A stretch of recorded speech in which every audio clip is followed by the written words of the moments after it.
Welcome to a story of friendship, betrayal, and unexpected desires. At the heart of ordinary life, a secret unfolds that threatens to destroy bonds and question everything we know about loyalty. Follow us as we dive into a world where the lines between right and wrong blur, and the consequences of one decision reverberate forever. How the hell did this? Chapter 1. Brett leaned against the bar, swirling the whiskey in his glass and gazing intently into it. His buddy, Randy, settled on a stool to his left. They'd been sitting there since they got home from work, just talking and watching sports on the big screen TV. It was a normal Thursday night. Brett's wife, Pat, was at yoga on Thursday night, so instead of going home to an empty house, Brett went to the bar and stayed there until 9 p.m., meaning he got home about the same time Pat did. Brett set the glass of scotch on the bar and tilted his head to look at Randy. "We've been best friends for a long time." Randy, caught off guard by this comment, threw a perplexed look at Brett. "Yes, ever since you put our third-grade teacher in the hospital with a dart made from a pin and a Bic pen tube, and I took the blame." Brett grinned. Randy was Brett's best friend. They had known each other since elementary school. As kids, they lived only a few houses away from each other and were inseparable. They did everything together. They played sports together. They went to college and lived in the same room. They dated together. Brett was clearly troubled about something tonight. Randy found Brett at the bar. Brett usually came in late. Randy knew right away that something was wrong, especially when he found out that Brett was already 3 drinks ahead of him. And not just any beer. Brett was drinking a double scotch on the rocks. He had overtaken Randy in an hour and was now 3 doubles ahead of him. The alcohol was working its magic. With each passing day, Brett became more and more relaxed. Listening to Randy, he quickly realized that things were not so rosy at Brett's house. "This fool spends me from house to house. I got a credit card bill this month, and she's blowing it all off again. When I talk about it, she just tells me to work harder." Randy wanted to say something, but was afraid what he said would offend his friend. He held back his words and thoughts as Brett continued. "I think she's playing too. We haven't had anything in months. I know her. She's out somewhere spending her evenings with someone else. She can't do without it." Brett picked up his glass, drank the rest of his scotch, banged the glass on the bar, and asked for more. The bartender nodded. Another glass of scotch appeared. Brett's voice began to wheeze. Randy saw Brett swaying slightly on the bar, taking a deep drag. "And she's turned into a real double-barreled bitch. When she talks to me, it's like nails on a chalkboard. Sometimes I feel like a slot machine. She pulls my handle every now and then she grabs the money. It sounds like you have a serious problem, but I don't know how I can help." Brett took a long sip of whiskey. Setting it on the bar, he turned the bar stool around and stared directly into Randy's eyes. Randy saw the dilated pupils and noticed that Brett had to hold onto the edge of the bar to keep his balance. "I want you to seduce my wife." Randy had to catch himself by the arm to hide the astonished look that threatened to appear on his face. He leaned closer to his best friend and supported him with a hand on his shoulder. Randy chalked the remark up to the fact that it was Scotch speaking and not his best friend. "Brett, I think you're pretty damn drunk. Come on, I'll drive you home. You can't drive. I'll pick you up in the morning so you can get your truck." Brett's eyes didn't waver as he raised his glass to toast Randy and drained it. "Okay, buddy, but I'm serious. I want you to seduce my wife and spend the evening with her." "Yes, Brett. We'll talk about it in the morning." Brett's mouth tasted of old sneakers. The light from the window penetrated his skull like a sharp knife through his eyes. Carefully, he got to his feet and waited a moment for the world to stabilize a little before he stumbled toward the shower. A few seconds later, steam came from the shower and hot water poured from the shower head. Gritting his teeth, he stepped under the searing jets. Half an hour later, grabbing a towel, he stepped onto the cold tiles. He felt a little more human. Getting dressed, he decided that a cup of coffee and a small breakfast might make him feel even better. "Damn, I might survive after all." Pat rolled over. She opened one eye and looked at him. "Well, I guess you had a good time last night. Randy had to walk you back to the house." He glanced at her and grimaced. "Yeah, so what? I like staying home alone a hell of a lot." She just stared at him silently, and rolled over onto her back, pulling the blanket up to her ears. Brett dressed haphazardly. While the coffee brewed, he tossed the bread into the toaster. As he poured a cup of black coffee, he heard the toaster hiss. Grabbing a still-hot piece of dark brown bread, he spread butter and jelly on it. Leaning against the counter and watching the coffee drip into the coffee pot, he thought about what stage of his life he was at. He went to work at an oil refinery right out of college.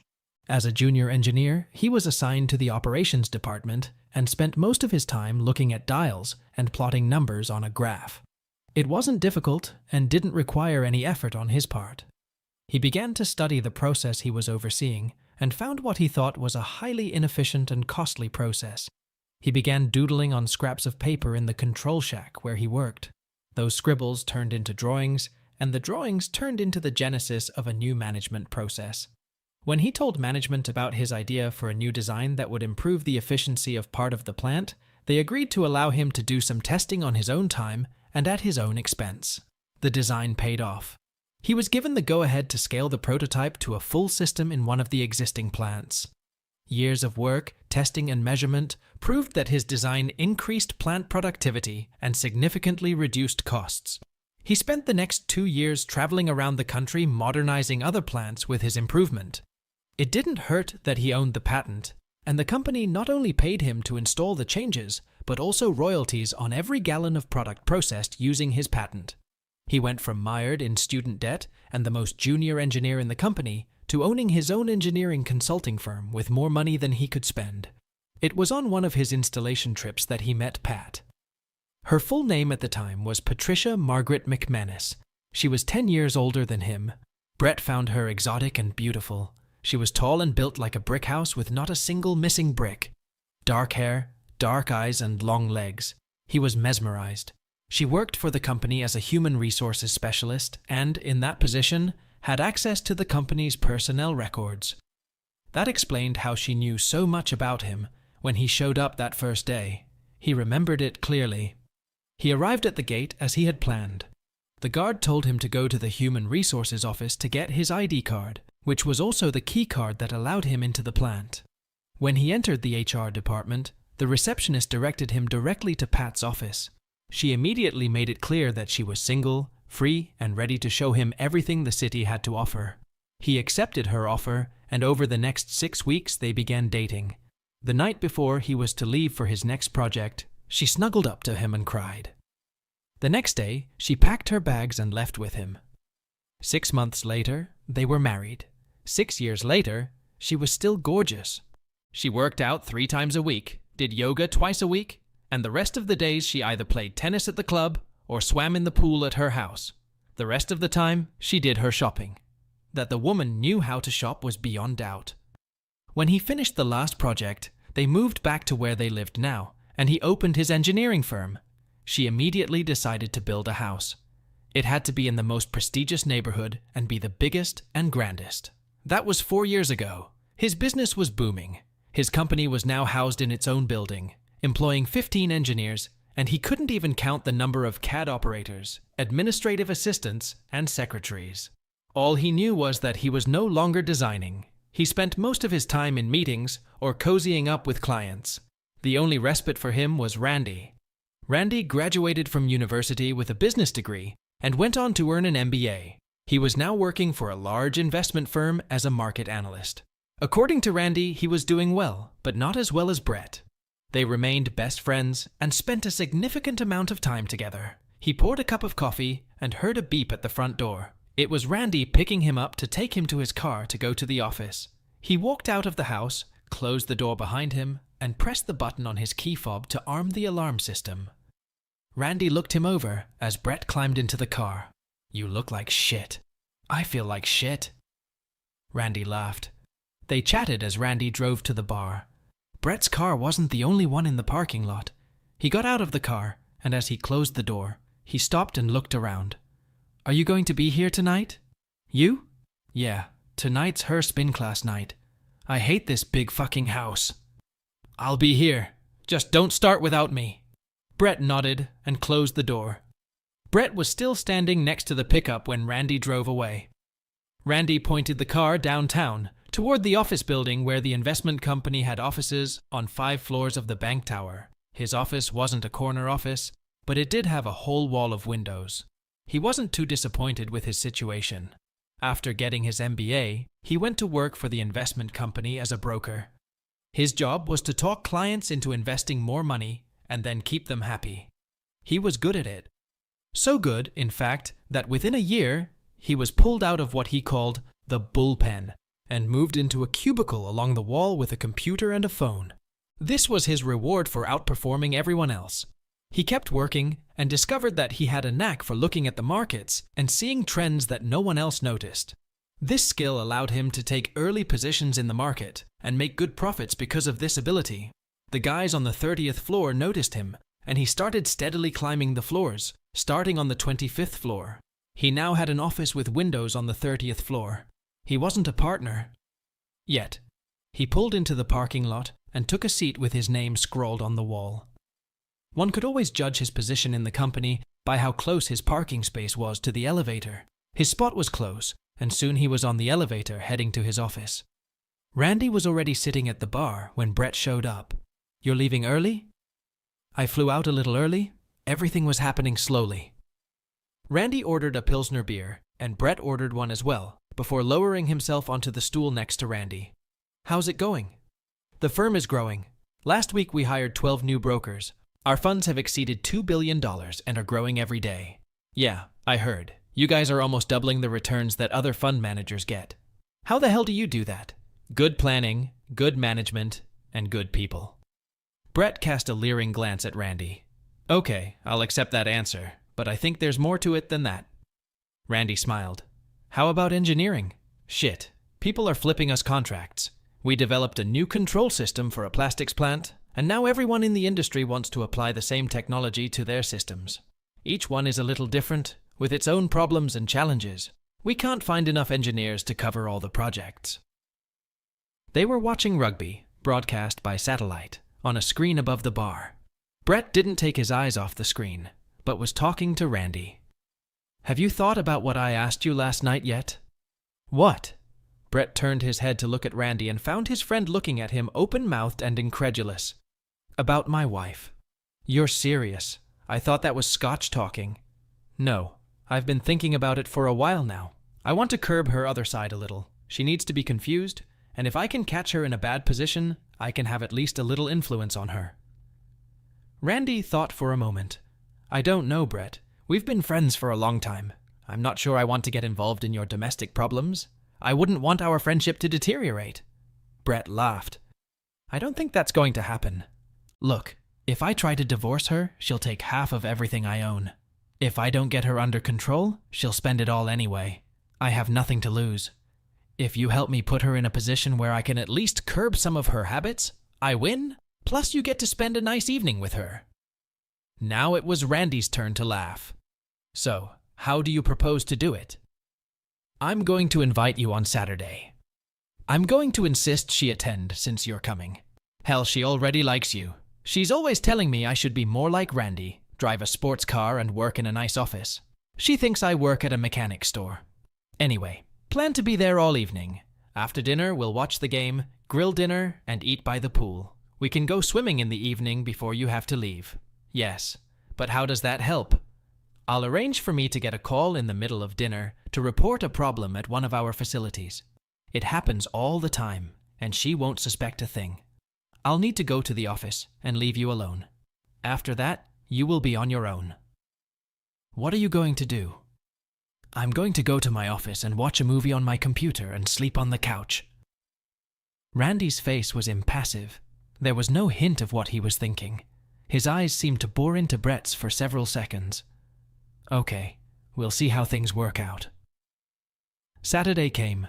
Pat had been complaining all day about having to stay home on Saturday, until she found out that Randy was coming to spend the afternoon and evening with her. That seemed to make her a little happier. Just after lunch, she showed up upstairs with a swimsuit cover. It was bright green in color. It had a drawstring around her neck, a drawstring on her back, and 2 triangles of fabric. The bottom consisted of a drawstring at the waist and a triangle of fabric. Brett looked at it and just shook his head. Those 6 square inches of material and rope had probably cost him a couple $100. He was preparing the steaks for this evening. While he was putting them in the marinade, she walked through the kitchen. Jesus fucking Christ. She even had lime green stiletto heels to match the suit.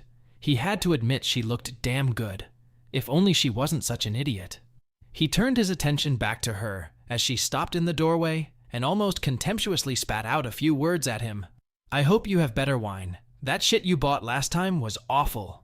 It's in the refrigerator. The guy said it's imported, and for that price it must be good. She looked at him contemptuously. She had an open bottle in her hands. She poured herself a glass and headed for the pool. After a while, he heard Randy at the front door and went to let him in. They chatted as they walked back to what Brett called his man cave. It was supposed to be a playroom. He had remodeled it to be his personal space. An 80-inch flat-screen TV with a state-of-the-art sound system hung on one wall. 4 armchairs stood opposite the screen. Along one wall was a beer tap and a full bar. The other wall consisted mostly of French doors that faced the pool. There was a large awning over the doors that created another space between the doors and the pool for entertainment. Brett, I love this room. I wish I had a room like this. Jesus, Randy, you know that everything I have is yours. You already have the code to the security system and the front door. Come and use it anytime you want. Randy looked at him. He'd heard the offer before, but he'd never accepted it.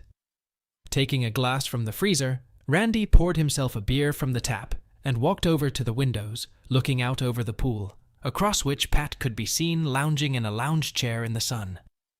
She was stunning. Brett, do you still want to carry out your plan? Yes, I'll get a call right after dinner, and I'll leave shortly afterward. You're on your own. Be careful. Randy laughed. I think I can handle it. How do you want me to play? It's up to you. I'll be away until tomorrow morning. I've done this before when customers call with problems, so she won't suspect anything. Send me a message and let me know how things are going. I'll call her around 10 and tell her I'll stay in the office until we get the problem resolved. Randy's attention stayed focused on the view of the pool. They sat at the patio table. The remains of dinner were scattered, and Brett carried the first dishes into the kitchen. Randy noticed that Pat made no move to help, so he got up, gathered his things, and followed Brett. As he was entering the kitchen, the cell phone rang. Brett pulled a cell phone out of his pocket. He talked on the phone as he walked past Randy. Randy followed him outside, listening to one side of the conversation. Okay, I'll go to the office and get the specs and drawings. Give me about 30 minutes and I'll get back to you. Tell them to shut this thing down and don't do anything else until we've checked everything out. He hung up the phone and dropped it back into his pocket. I need to get to the office. One of our clients has a production problem, and we have to deal with it to get them back on track. I might be late. Randy, stay as long as you like. The game starts in a couple minutes. The big screen is ready. Pat, keep Randy company and try to make this an enjoyable evening. Randy saw her frown at Brett's remark. He watched as Brett turned away from Pat and winked slyly in her direction. A few minutes later, Randy heard the large pickup truck that Brett was driving rumble down the driveway. He looked over at Pat. She was studying him. I think we should clean this place up. I can watch some of the game before I head home. If you have something to do, I'll do just fine on my own. She looked at the remains of the dirty dishes on the table and waved her hand nonchalantly. Don't worry about it. The maid will come in the morning and clean it up. I'll still sit with you for a few minutes and have another glass of wine. Brett finally did something right with that bottle. She took the bottle and her glass. Randy watched her walk away. He smiled. She wiggled her hips in a deliberately exaggerated way as she walked. He gathered up the last of the dirty dishes and took them to the kitchen, washed them thoroughly, and put them in the sink. Only then did he follow her into the game room and pour himself a cold beer from the tap. She stretched out in one of the chairs. The pre-game show was on. She sat with one leg and foot tucked under her and the other hanging over the arm of the chair. She seemed to be concentrating on the television. She fidgeted in the chair as the pre-game show went on. Are you sure you want to watch this game? Randy was instantly alert. The tone and pitch of her voice were enough to make him take notice. Maybe you want to watch something else? That's fine with me. I'll probably go home after I finish this beer. She started flipping channels and switching between satellite channels until she stopped at one and started looking at the menu. Randy learned that it was a live streaming site where you could select a movie and it would be streamed directly to the TV. He watched her work the remote, not paying much attention to what she was looking for. He turned his back to the screen to grab a beer coaster and set it under his glass. When he turned around, he was surprised to see an amazing picture on the huge screen. Out of the corner of his eye, he noticed movement and saw Pat smiling at him. It's a lot more interesting than that pregame show. Randy glanced at Pat and saw that she was frozen in place, her breathing noticeably quickened. With some effort, he returned his attention to the screen.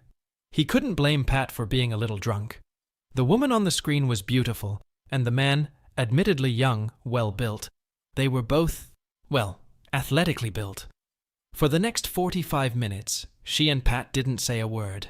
The movie ended and the screen went dark. The room, dimly lit only by the reflected light from the pool, became quiet.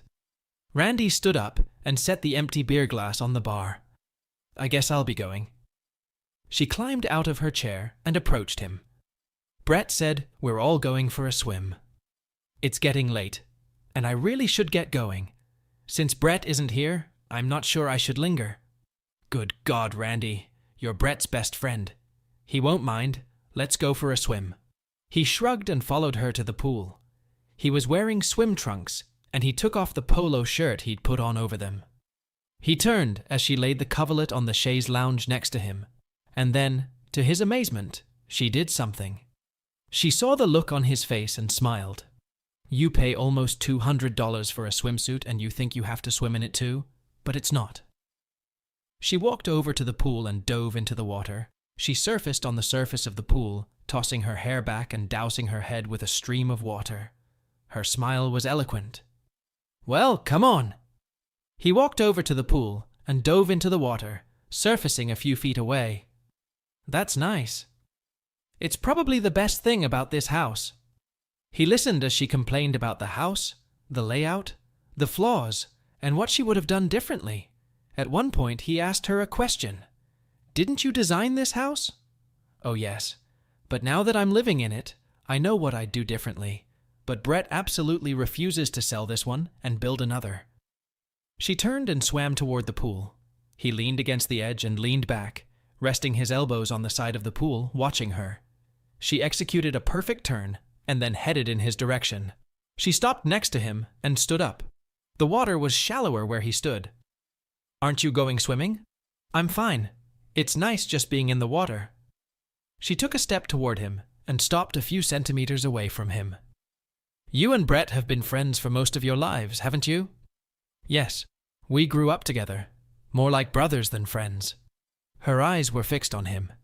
He told me that you shared everything when you were in high school and college. Yes, we were close enough in size that we traded clothes. We shared a dorm room in college, and everything I had belonged to Brett, and everything Brett had belonged to me. I heard Brett say that too. I think he'd like it if you came more often and lingered here. Yes, I think it bothers him that I don't come here more often and use the pool and game room. He wants you around. You're his only friend. I feel the same way about him. She stepped closer. Brett won't mind. Remember what he said. What belongs to him belongs to you. He had no doubts about what she was saying. He didn't need to be seduced by anyone. Instead, he was being seduced. Brett would drop his jaw when he found out. Just as she was almost seducing him, the phone rang. She frowned and looked at the table. Shit, that's probably Brett. Give me a minute. He watched her walk across the deck and answer the phone. Hey? All night? What time tomorrow? This late? Okay, I'll tell him. She walked back to the pool, down the steps, and back to the same spot she had just left. Brett says to stay as long as you want. He's going to be out all night and probably won't be back until 11 o'clock tomorrow morning. I think I'd better go home. She stepped back, finding herself in front of him. Stay a while. There's still wine left in the bottle. We can watch another movie. He looked down at her. I don't know. She looked at him and grinned slyly. I think you know. I think you're going to stay for a while. He put his hands on her waist, pulled her to him and kissed her. Shit, he chuckled. Let's go. She started to turn away. He reached out, took her wrist, and pulled her to him. She'd seen a faint amusement before, as if there was some unspoken joke in them that she hadn't realized. It was a look she'd never seen before. It was confident. Randy seemed to have changed, and it made her stop. "No, if we're going to do something, we're going to do it on my terms. You are not in charge, I am. Do you understand?" She was out of her depth right now. Men didn't talk to her like this. They were always awed by her beauty and fawned over her, thinking they had a chance with her. Men didn't make demands of her. It was she who made demands of them. The unexpected change of scenery made her react instinctively rather than with her usual self-control. "Yes, sir. That's better. There are a few rules. Listen carefully. You make no rules or demands. You will do what I say without question or hesitation. If you ever talk back to me or doubt my words, one of two things will happen. I'll either make things worse for you, or I'll walk away. And this ends right now." She nodded silently. Still not recovered, there was nothing more she could do. "Do you understand?" She nodded again. He spoke more harshly to her. "I asked you a question. When I ask you a question, you will answer me. Do you understand?" "Yes, sir." "Good girl. We're going to get out of the pool now and go to the playroom. Do you understand?" "Yes, sir." He pushed her away as he walked past her to the steps leading up from the pool, and without turning around, he heard her following. He walked over to the chair and sat down, ignoring the pool water he'd left on the floor that now spread across the rich leather of the chair. She was standing right behind him. There was unfortunately a moment here that I had to cut out due to YouTube, but I'm always happy to remind you that the 7-day free version is always available on our Patreon.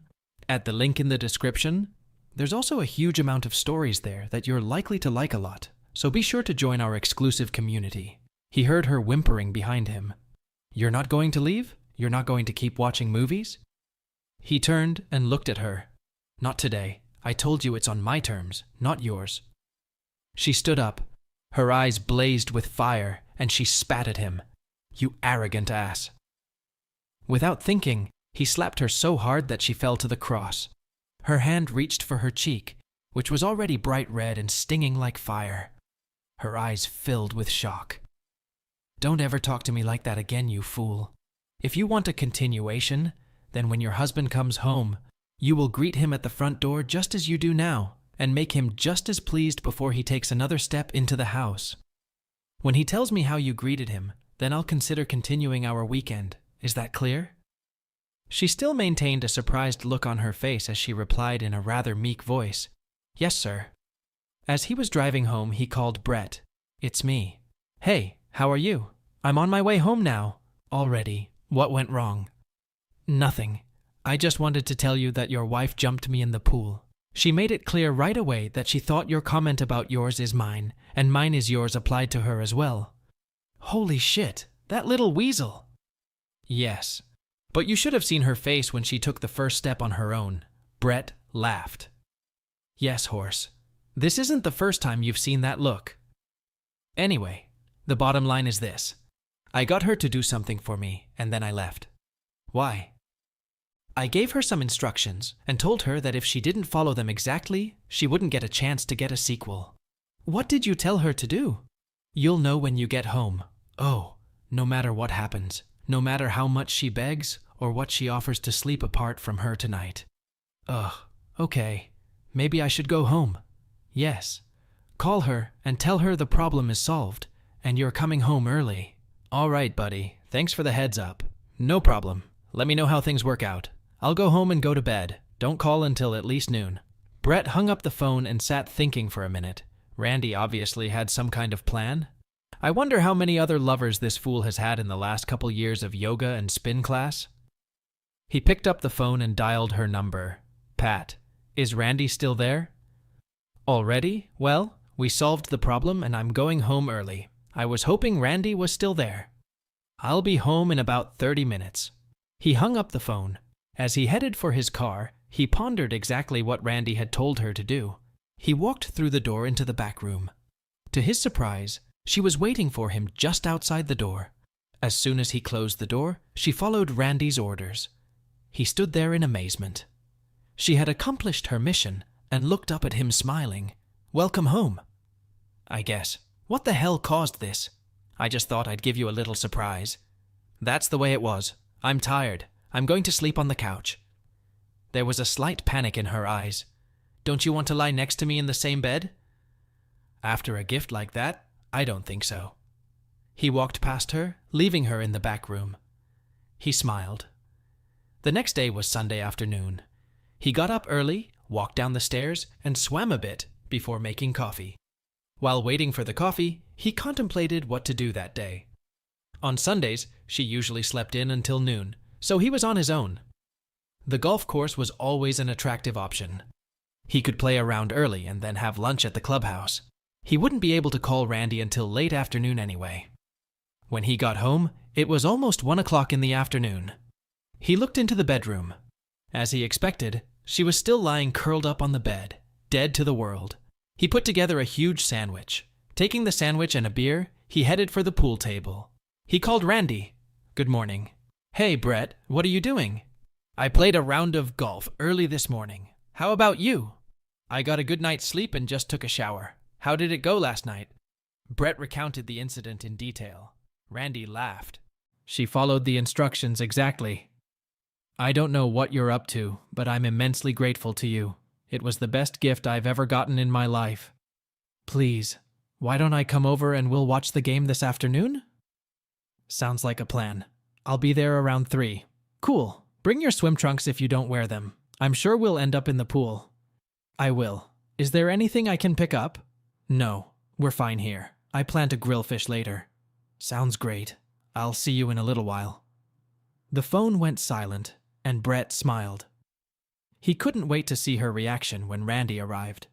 Brett heard Randy pushing the buttons to unlock the front door. It was the first time Randy had ever used a code. He entered the game room where Brett was sitting. "Good afternoon. How are you?" "Watching pre-game. I may have screwed up.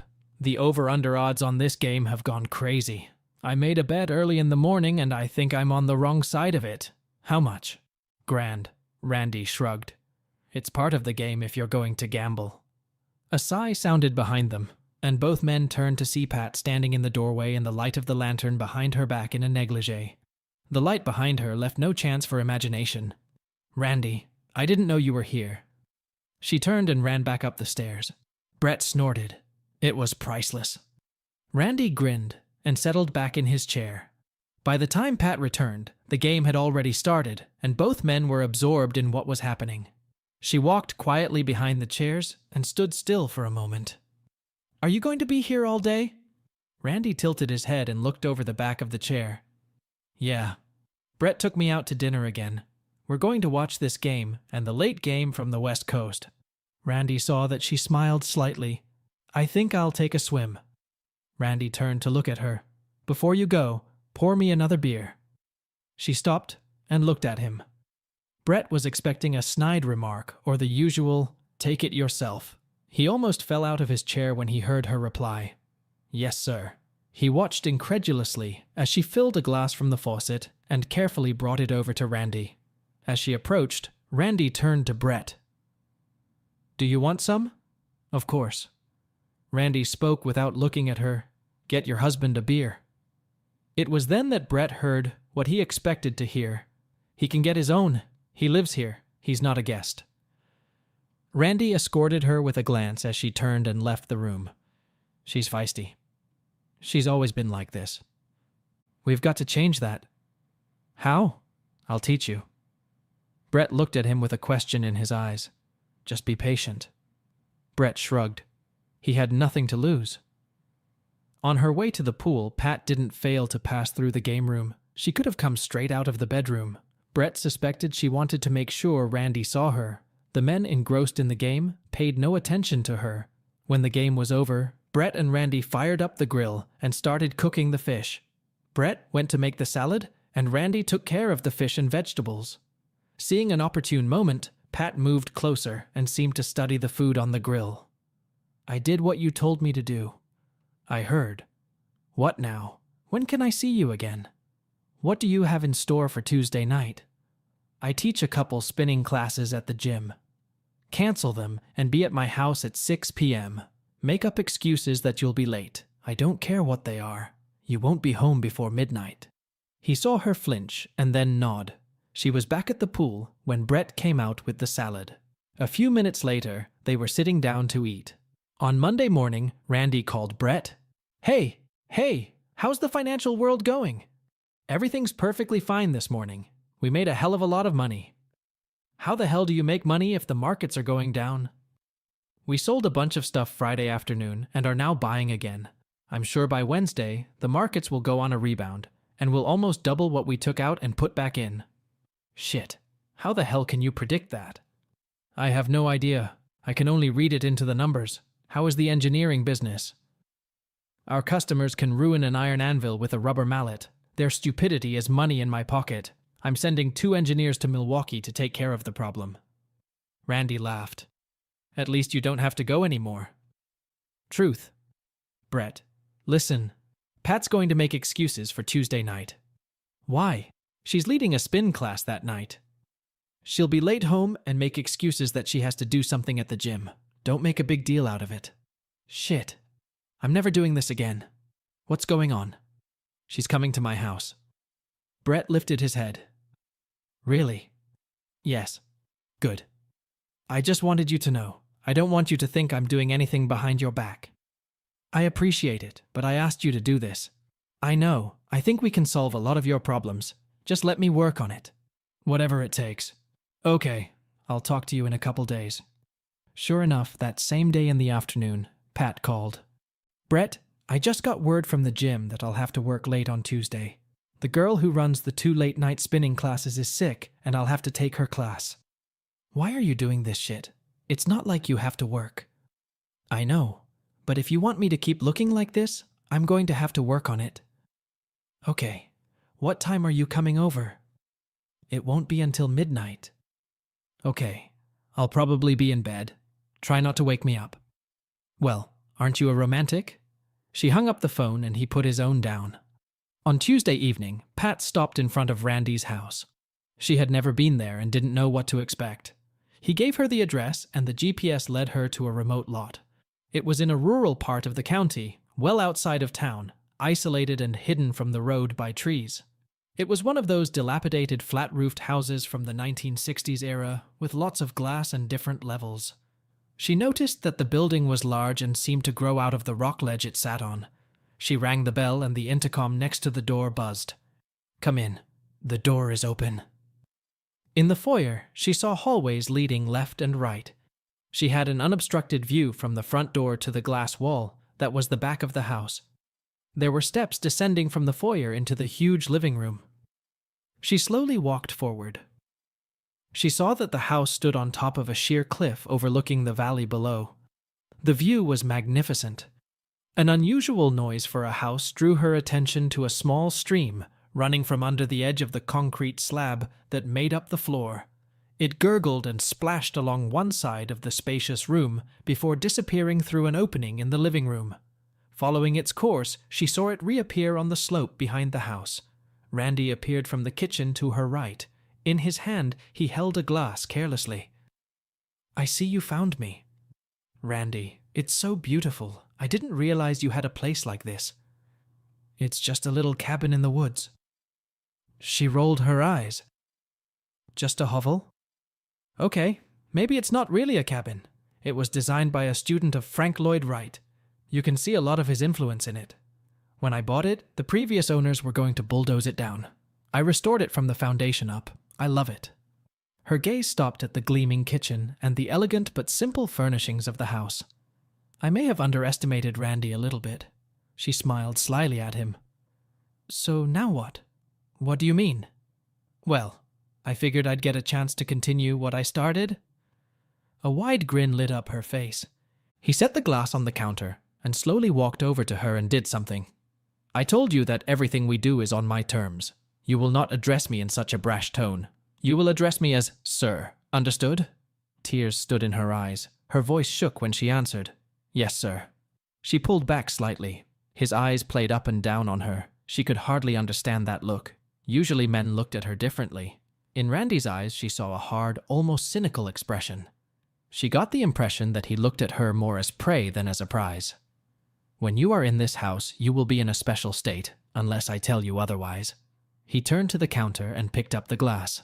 When he looked at her again, she stood in a state of mild shock. She watched as he shook his head and set the glass back on the counter. Taking her hand, he led her across the room to one of several couches and chairs arranged in groups. She turned her head toward him, still stunned and a little confused. She saw him reach for his belt and realized what he was about to do. She raised herself up to protest, but he immediately stopped her. She was sobbing and crying. "I won't tell you twice what you need to do. If you don't do what I say the moment I say it, it will pale in comparison to what you will get. You have a choice to make right now. Either you agree, or you walk out of here right now. Do you hear me?" She stuttered. "Yes, sir. Now. I want you to fulfill my past wish when I turn around." He nudged her lightly, returning to his drink. She leaned back against the couch. By the time he saw her again, she had already gotten her wish. She straightened up and looked at him, tears streaming down her face, and her eyes red. "That's better. Now follow me." He headed down the long hallway. She followed him quickly. Turning in the doorway, she found herself in a huge bedroom with one wall of windows that offered the same view as the living room. What the hell? Why am I not running like hell to get out of this maniac's house? "Lie down over there." He disappeared into the bathroom. She heard him go to the bathroom, not bothering to close the bathroom door. She spun around and almost jogged to the spot he had pointed out to her. Her mind was a jumble of conflicting emotions. "I have to leave. Right now. Shit. I don't want to leave. What is it about him that makes me act like this? I should be in charge. He has to beg me. Oh my God. He came out of the bathroom. Well, you seem to be a fast learner if you're properly motivated." How the hell did this? Chapter 2. He stopped at the foot of the bed, his eyes moving up and down. God, why? It makes me feel like he's judging me, or he looks at me like I'm something he owns. Now fulfill my next wish. She got it done quickly. Once again, I will say this is not the full version, and parts I had to cut out. The full stories are in our closed community on Patreon. No one has ever treated me like this. I would laugh at them and tell them to go to hell. What makes me stay? What makes it different? It's all set. And you? She was silent. He slapped her, and she shrieked.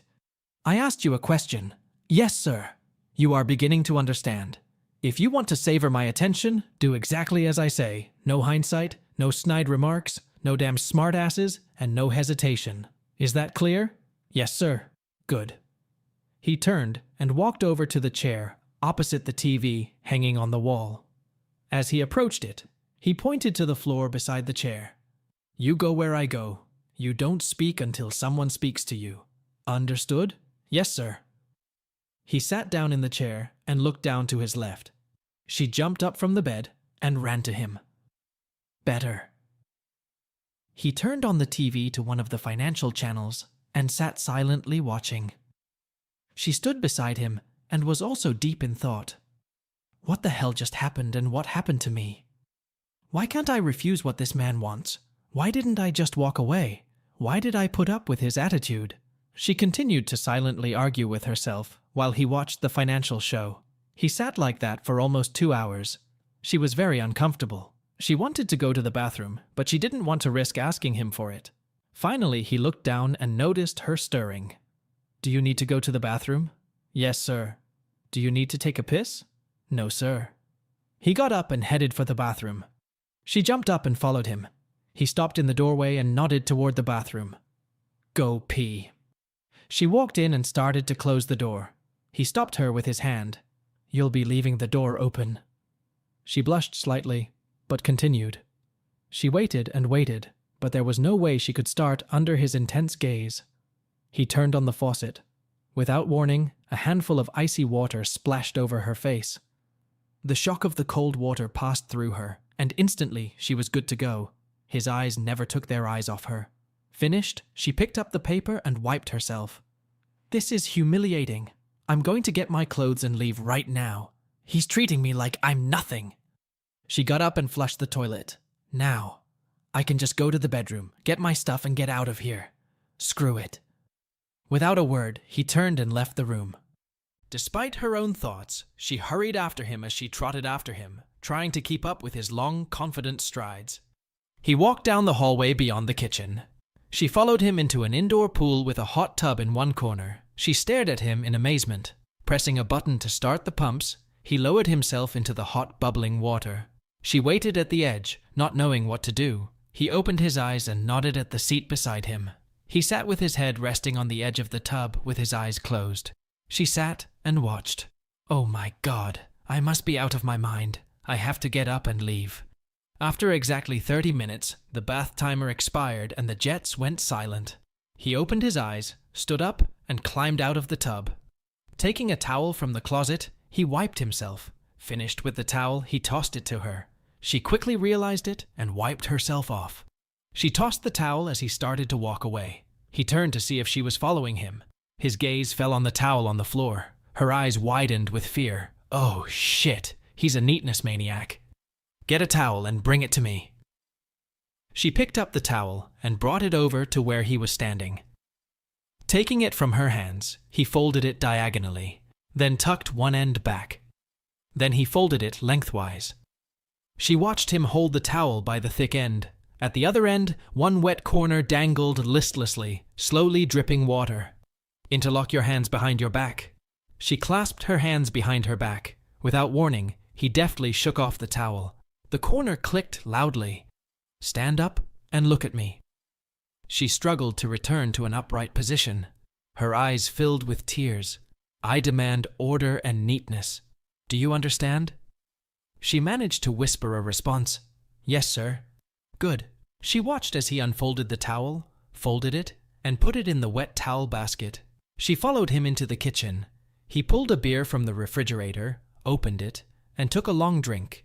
Tilting the bottle upward, he seemed to be studying her again. He reached into the refrigerator again and handed her a bottle of water. Drink. She opened the bottle and took a long sip. She hadn't realized how thirsty she was. She gulped down the water until the bottle was empty. She looked around, trying to find the trash can. He touched the closet door with his finger, and it opened, revealing a trash can inside. She lowered the bottle into it, and he closed it. He walked past her into the living room. She followed him as commanded, and when he stopped, he was staring at the TV again. The news was talking about a crop failure in China due to bad weather. She could see he was concentrating. He looked at the clock in the corner of the TV. It was 10:30. Bend over the couch. She turned and leaned over the back of the leather couch. Fear gripped her. Oh my God. I have to run. I have to get out of here. I can't take this abuse. Why am I still lying here waiting? Her head lowered and her eyes closed. Because I don't want to leave. I've never felt like this before.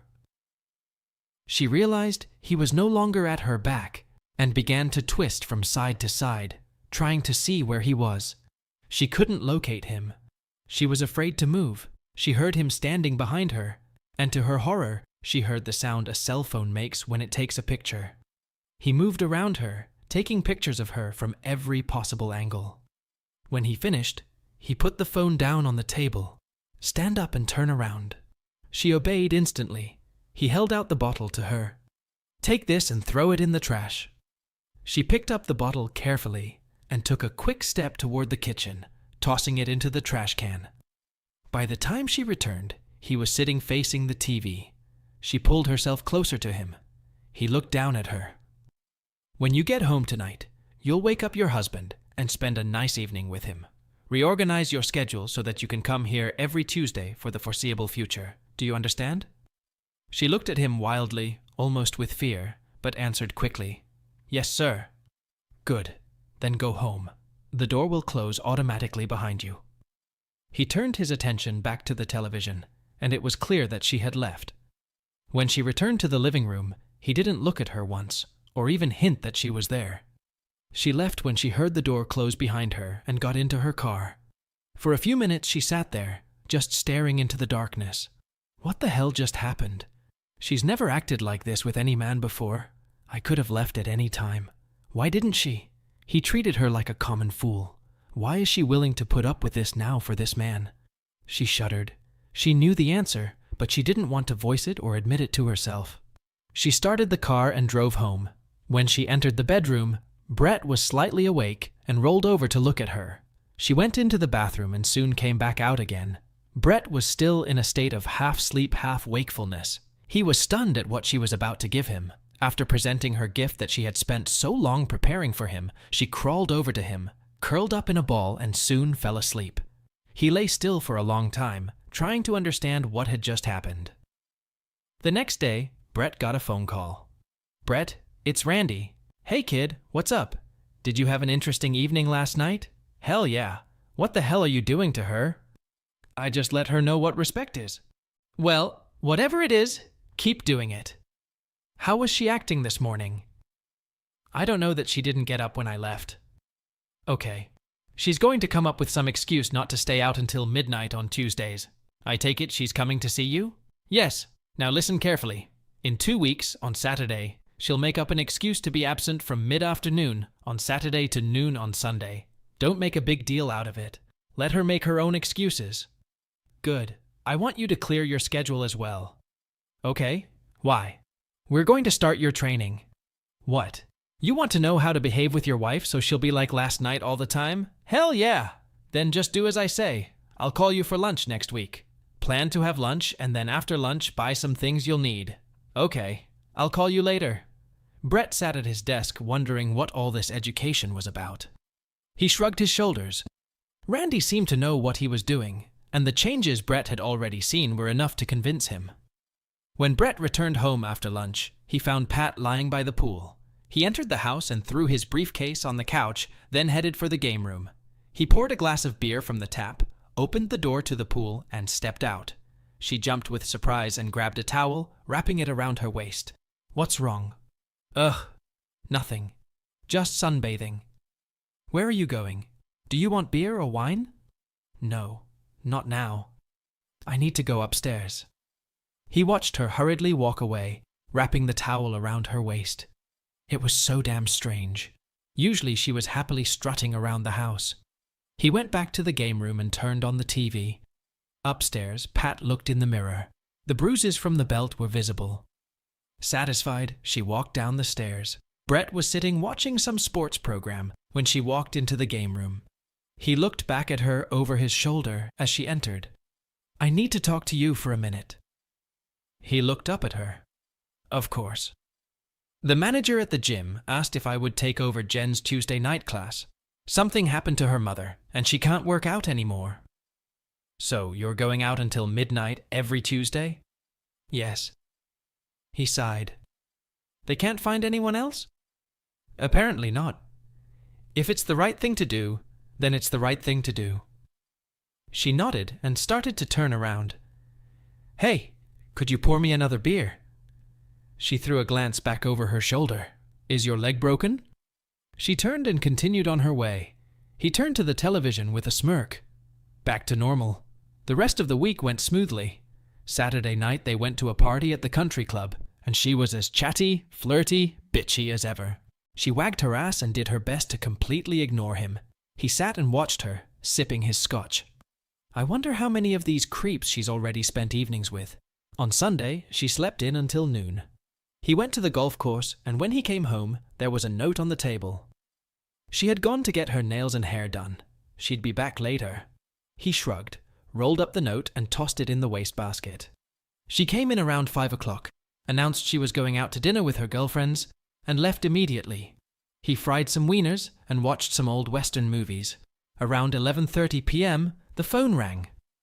"Brett, it's Randy." "What's up? It's a little late for you, isn't it?" No. Actually, no. I have to ask you a tough question." "Ask." "Is Pat home?" "No. She's out with her girlfriends. She's totally fine. I just spotted her at one of the dance clubs downtown with a guy about half her age. Holy shit. I had a suspicion something was going on. Did she see you?" "No. I was in the manager's office and happened to see her on one of the security monitors." "What the hell are you doing in a dance club?"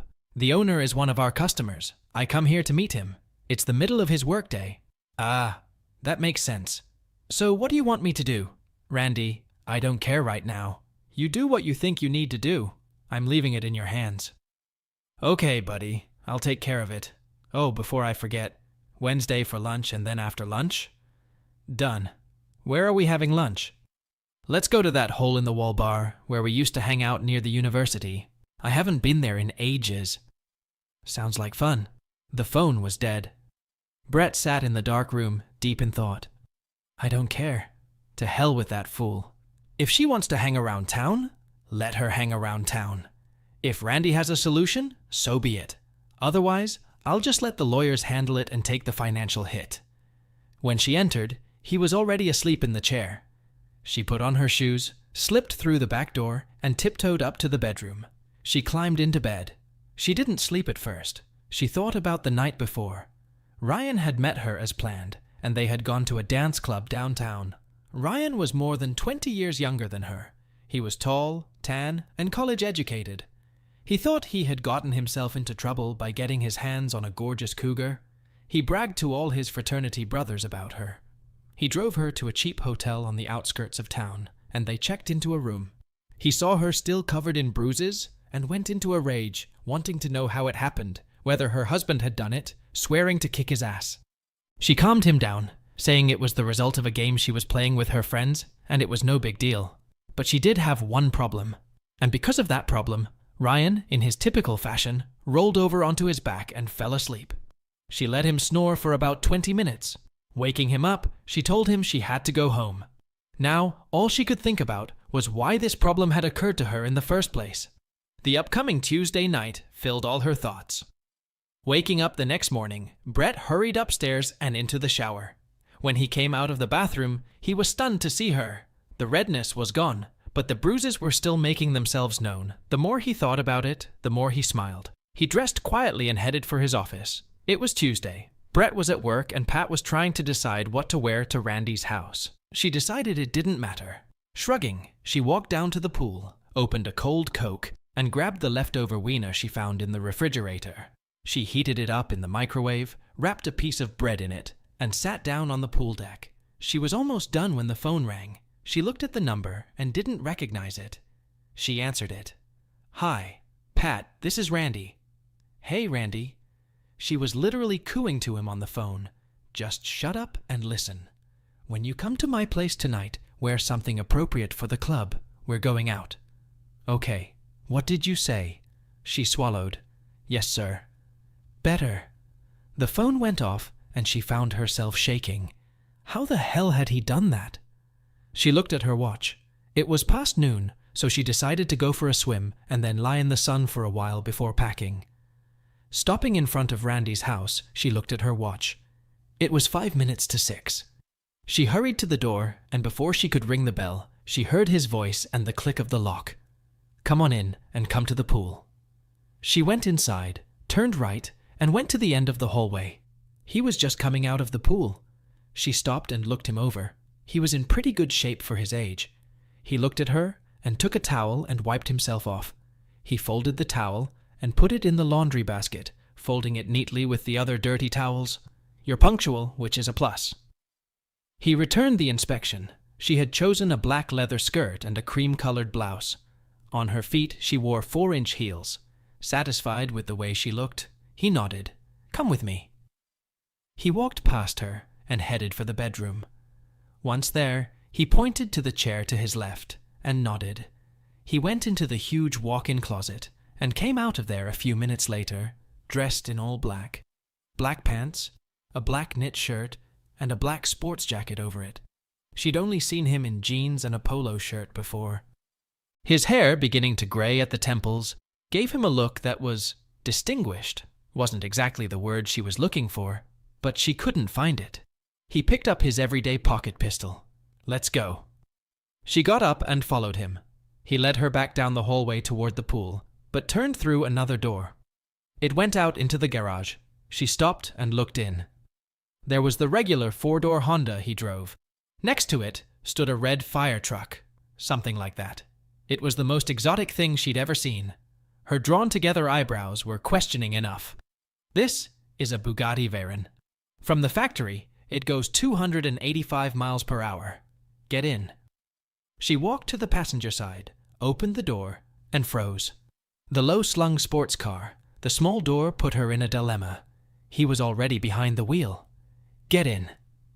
She gritted her teeth, put one foot down, and then slid inside as hard as she could. The leather seat and leather skirt clung to each other. She pulled at the skirt. She struggled against it until he bellowed at her again. Close the damn door. She slammed the door shut and got into the car. She heard the engine roar. The whole garage seemed to vibrate, and she could feel the vibration through the seat. She smiled. At least it felt good. The garage door rose, and he deftly backed out.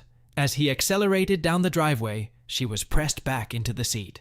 It was only a few seconds before the car sped off at breakneck speed. Once on the highway, he didn't exceed the speed limit. She was shaken by the car. She sat in silence, watching the scenery go by. He was silent as he drove the car. She didn't pay much attention when he pulled into the parking lot. She looked out the window and almost fainted. They were at the dance club she'd been to on Sunday with Ryan. He got out of the car easily, leaving the keys in the ignition. She jumped when the door opened and the valet grinned at her, not missing the state of her skirt. Randy barked at her from the curb. Get out. She stretched out her legs and tried to stand up, but the deep bucket seat and the angle of the tilt prevented it. He stood waiting for her. She kept waiting for him to hold out his hand, but he just stood there and stared at her impassively, growing more and more impatient. Damn it. Come on. Finally, she managed to drag herself out of the car. She stood up and smoothed out her skirt. It was as red as a beet. Her anger was boiling, and she was about to spit some nasty comment at Randy, but she bit her tongue when she saw the look in his eyes. He took her arm, holding her by the elbow, and led her into the club. The doorman called his name, and the bar manager came out to talk to him. As they passed the bartender, he spoke too, stood up and examined Pat from head to toe. Pat stood, staggering. Her calves began to complain almost immediately. She had to jut her ass out and roll her shoulders back. Randy smiled. You're doing a good job, Donna. Thank you. Now for the other stuff. She gathered up everything he asked for and put it in the bag. He handed her a wad of money. She counted it and nodded. Let me take your change. Keep it. You deserve it. Donna glowered and lifted herself on tiptoe to kiss Randy on the cheek. He turned to Pat. Let's go. But... I know. People will see. I know, she sobbed. What about my other clothes? Donna will pack it up and send it to my house. Aren't we going to your house? No, we're going to where the party will be held. I'm the host, and I have to make sure everything is ready. He drove to a neighborhood nearly an hour outside of town. There, he pulled into a metal building standing in the middle of a field and parked next to the door. Come out and come in. She opened the door, stepped out cautiously, and followed him out. They entered a room where tables were arranged around a central area. In the center was a collection of the same equipment she had seen in his basement. At the far end was an elevated platform with a main table. Along one side was a long table with buffet equipment, and on either side was a bar. Doors led to the kitchen and restrooms. He headed for the kitchen, and she followed him cautiously. A woman in a chef's uniform came out, saw him, and hurried forward. Randy, I wondered where you were. Is everything going well? Great. The only thing we're missing is people. Great. I can always count on you. He turned to Pat. Lenore. It's Pat. Hi, Pat. Pat looked at him. You may answer. Hi, Lenore. Sherry looked at him. She's well trained. Not as well trained as you think. Sherry looked at her again and hurried into the kitchen. Randy led her into a small room off the kitchen. There was a couch and a few chairs. He pointed to a chair. Sit down. She sat up, trying to stay upright. He left without saying anything. Pat, left to herself, found herself confused again. He treats me like a thing. No one's ever done that before. I should be kicking off these damn heels and running for help. Why am I letting him do this? He has a video, but I can live with that. I could always claim he seduced me or drugged me. But I don't. I keep coming back. She squirmed in the hard wooden chair. Oh my God, I don't even know what he's up to. Randy walked around the room and examined every detail of every table and every piece of equipment until he was satisfied. He looked at his watch and dialed a number. Cherry. Has he arrived yet? When he does, call me just before he leaves. Good. It. Call Ryan and tell him to meet you here in an hour. She looked up at him, a look of horror on her face. I can't. What are you going to do? His hand flashed once more, and her head snapped to the side. Her other cheek was flushed and burning now, too. Call him. She opened her purse and pulled out her cell phone. Trying not to sob, she pressed the button and heard Ryan answer. Ryan, it's Pat. Hey, baby, how are you doing? Meet me at the dance club in an hour? Of course. You left your old man? Just come. I'll be there. She hung up the phone. Come with me. He turned and walked out the door. The old man was standing at the end of the bar. He checked to see if she was following him. The old man raised his head and smiled. Mr. Jacoby, may I use one of your private meeting rooms for about 2 hours? Of course. Whichever one you want. The smallest one will be just fine. You know where it is. Thank you. He turned to her. His voice, friendly and smooth when he'd spoken to Jacoby, became hard. His tone cut like a knife when he spoke. Come with me. When she passed the old man, he looked at her still with the same wild stare. He saw her bright red cheeks and her tears.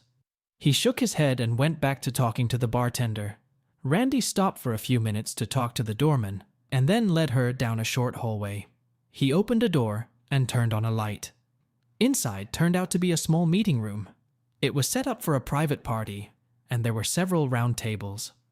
In the center of the room, he turned the chair around to face the door and sat down. When she remained standing, he nodded to the floor. She thought tensely, he embarrassed me for the last time. Wait until Ryan gets here. He's 30 years younger, heavier, taller, and an athlete. He'll take care of it. Then it'll be over, and I'll be able to put it behind me. I can live without him. I don't need this. I don't need him. Time passed, and he sat in silence. After about an hour, they heard voices. The door opened, and Ryan walked in. He looked around, saw her, and his eyes flashed as he growled at Randy. What the fuck is that? Come in, boy, and close the door. Ryan slammed the door shut and walked forward. He stopped when Randy stood up. Who the hell are you? I'm her husband's best friend. Yeah, so? Ryan looked at Pat. What is it? Are you okay? What happened to your face? She didn't answer or move. Randy's voice was low, cold, and steady. Answer the boy. She raised her head. Yes. Randy watched the young man take a step forward as he spoke. What are you, you old creep? I'll tear you up for firewood. Randy watched impassively as the young man accelerated forward, arms outstretched. Pat watched. The thought flashed through her mind that everything was going to be okay. Randy seemed to just take a step to the side, and in an instant, Ryan flipped in the air. The young man fell backwards onto the hard floor with a loud thud. He lay there, stunned, and groaned. Randy looked at him. Pat was stunned. Oh shit. He's not even breathing hard. His hair isn't even ruffled. Get up, boy. The young man groaned and rolled onto his side, managing to get his knee under him. His eyes rose, and Randy could see the anger in them. His eyes closed, and he suddenly lunged at Randy with a scream. That was very nice, old boy, but I won't fall for it again. With his arms spread wide, he lunged toward Randy, intending to embrace the older man and subdue him. His hands closed where Randy's should have been, but got nothing but air. Randy's fist flashed and hit Ryan behind the ear, and the young man's hulking bulk just folded like a rag. Pat sat staring in amazement. Randy adjusted his jacket and walked over to the groaning heap on the floor. Ryan's eyes fluttered open. He tried to get up, but instead threw up on the floor. Boy, get up, sit in the chair and listen to me. The young man crawled over to the chair. Using the seat of the chair as support, he was able to kneel down and then sit up. He looked up at Randy. Boy, I want to give you some advice. First, if you're going to spend the evening with someone else's wife, do it quietly and discreetly. There are people who will kill you if you embarrass them.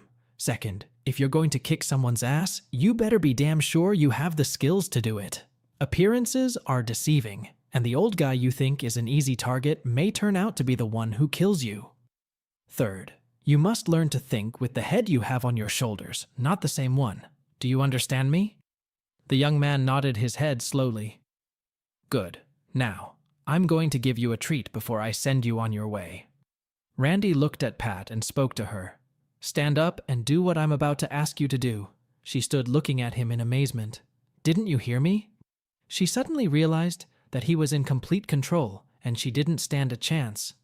Boy, stand up. The young man stood up, staggering a little. Randy did something. Boy, if you can, have another nice evening with her. After that, you'll forget about her. You won't try to contact her. You won't answer her phone calls. If you see her on the street, you will turn around and walk in the other direction. Is that clear? Yes. You know, your parents didn't raise you well. You don't respect your elders or the higher-ups. From now on, it's going to be, yes, sir. Got it? Yes, sir. Now fulfill my request. Ryan hesitated, not realizing what was going on. Boy, I'm not going to tell you anymore. You should know by now that I can do it for you if I'm forced to. The young man complied with the request. That's what I thought. What's wrong now? Ryan stood, embarrassment hiding his face. Randy snorted derisively. Shit, get your ass out of here. Remember what I told you. If I find out you've had any contact with her, you and I will meet again. The young man, without saying a word, headed for the door. Randy turned to her. Her eyes were closed, and he was sure she was sobbing silently. Stand up and fix your clothes. We're going back to my house. She stood up. She saw him turn and walk away and hurried after him. On the way, he talked to the old man, handed a bill to the doorman and another to the valet. She managed to get back into the car with great grace. He remained silent as he drove. She kept her eyes on the side window, a storm of emotions raging in her head. What happened? Why? Why didn't I call for help? There were lots of other people in the club. I could have left. But I stayed. I wanted to see Ryan kick Randy's ass. I was afraid it would actually happen. I was afraid Randy would get hurt. I wanted Ryan to take me away. I didn't want to leave Randy. God! Back at his house, she got out of the car and hurried to catch up with him. He headed for the bedroom. She followed him. He walked over to the closet. She waited a second, then moved to the chair. He came out. The jacket was gone. He looked at her coldly. Listen to me. You are an arrogant, spoiled, arrogant fool. You have a husband who loves you more than you deserve. Not only that, he gave you the whole world, and you treat him like shit. You're acting like the last woman on this planet. You need to learn how to behave and how to treat a man. Do you understand? Yes, sir. The first lesson you learn is that you shouldn't spend evenings with anyone unless your husband tells you to. The second lesson is that your husband should be respected. The third thing you will learn and remember is that you represent your husband all the time, and the way you behave reflects on him. She listened. It all sounded kind of corny. He noticed the look in her eyes. Do you want to ask a question? Yes, sir. Ask. What about you? I'm spending time with you without my husband knowing. He smiled. Are you sure? The sudden implication of that answer made her wince. Does Brett know? That's 2 questions. I'll answer this one. Yes, he knows. She looked at the floor. She thought to herself, what an asshole. Wait till I get home. His next words were like one of his slaps on her cheek. It's like you're reading an open book. Your every emotion is spilling out across your face. If you think you're going to give Brett hell when you get home, I'd think twice. I would also put any thoughts of divorce or not doing what I say out of my mind. I have copies of the dance club video. I also have copies of the videos of you here next to me. They will play well in divorce court. Her face lowered. He glanced at his watch. It was 9:45. Come with me. He turned and walked out. She hesitated, then jumped up and followed him. She caught up with him at the door to the foyer. He unlocked it and turned on the light. She saw a staircase leading down. He nodded in her direction. It was dark downstairs, and when they reached the last step, his arm went around her, turning on the light. She peered into a room littered with dungeon equipment. Welcome to my dungeon. She nearly faltered. He walked across the room. Come here. She approached him slowly. I want you to spend the next hour or so reflecting on your place, your attitude, and your life. He reached to the wall and pulled out a pair of handcuffs. He turned her around and snapped the handcuffs behind her back. The handcuffs were quickly fastened around her ankles. He did one more thing.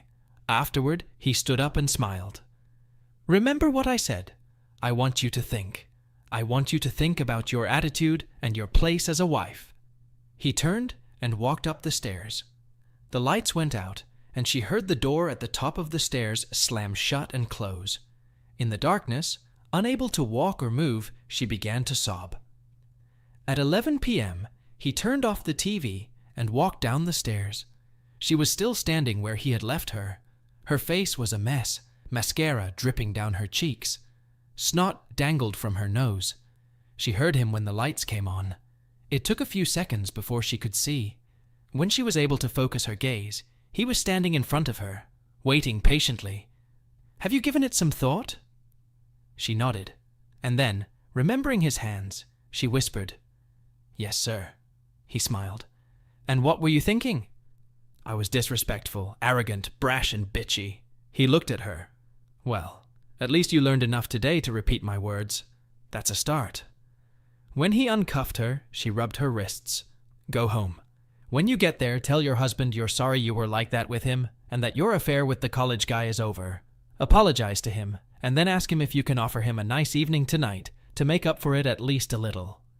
She listened impassively. "Have you already made arrangements, as you were told, for this weekend?" "Yes, sir." "You don't need to justify yourself to Brett. He knows where you're going." Her eyes widened again. "Be here at noon on Saturday. You don't need to bring anything." "Yes, sir. Go home." He turned and walked back upstairs. She picked up her purse and started to walk, but immediately cringed. When she returned home, she found Brett sitting by the pool.